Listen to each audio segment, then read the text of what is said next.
दोस्तों, बिहार चुनाव में इस बार असदुद्दीन ओवैसी की पार्टी एआईएमआईएम ने ऐसा दमदार प्रदर्शन किया है कि पूरे सीमांचल की राजनीति एक बार फिर हिल गई है। कई लोग कह रहे थे कि ओवैसी की पार्टी कमजोर हो चुकी है, क्योंकि 2020 में जीते उनके 4 विधायक 2022 में आरजेडी में चले गए थे। लेकिन इस चुनाव में सीमांचल के लोगों ने ऐसा जवाब दिया कि सारी बातें खत्म हो गई।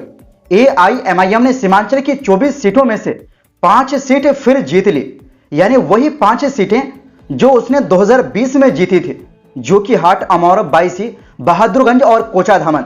यह जीत सिर्फ जीत नहीं है, बल्कि यह दिखाती है कि ओवैसी का वोट बैंक टूटने के बजाय और मजबूत हुआ है।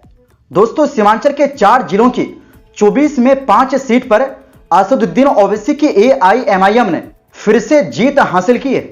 संयोग से ये 5 सीट वही है जो ओवैसी की पार्टी ने अररिया, किशनगंज और पूर्णिया जिले में 2020 के चुनाव में जीती थी।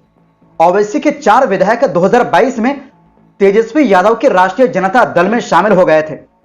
उन 4 विधायकों में 3 का टिकट कट गया और जो एक लड़ा वो बुरी तरह हारा।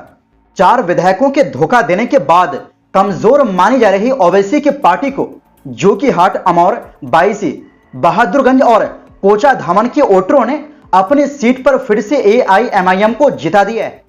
ओवैसी के कैंडिडेट किशनगंज जिले की बाकी 2 सीट सदर और ठाकुरगंज में दूसरे और तीसरे नंबर पर रहे।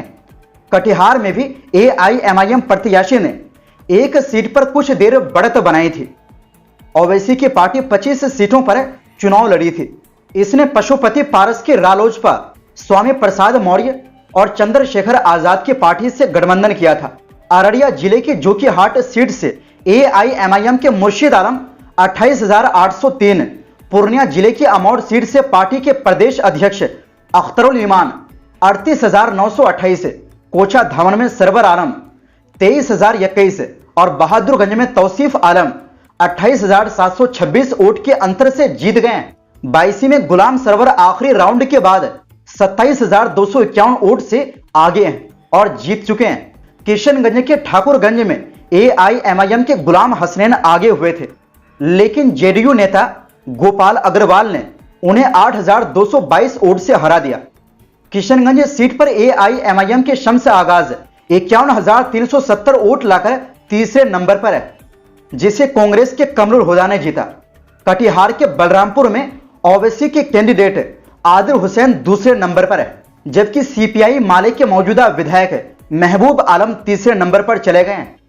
यहां लोजपा आर की संगीता देवी जीत गई और आदिल हसन सिर्फ 389 वोट से हार गए।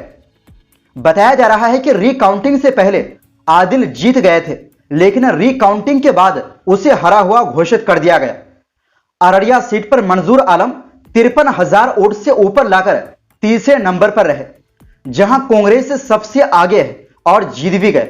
दोस्तों, खास बात यह है कि यह वही सीट है जहां 2020 में एमआईएम ने सिर्फ 8,000 वोट हासिल किए थे और कस्बा सीट पर लोजपा आर के नीतीश सिंह कांग्रेस के इरफान आलम से 12,875 वोट ज्यादा लाकर जीत हासिल की।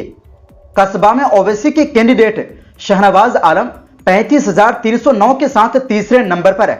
और दोस्तों, खास बात यह है कि यह वही सीट है जहां से 2020 में एआईएमआईएम के उम्मीदवार सिर्फ 5300 कुछ वोट लाए थे, लेकिन इस बार 35,000 से भी ज्यादा, जो काफी मायने रखते हैं।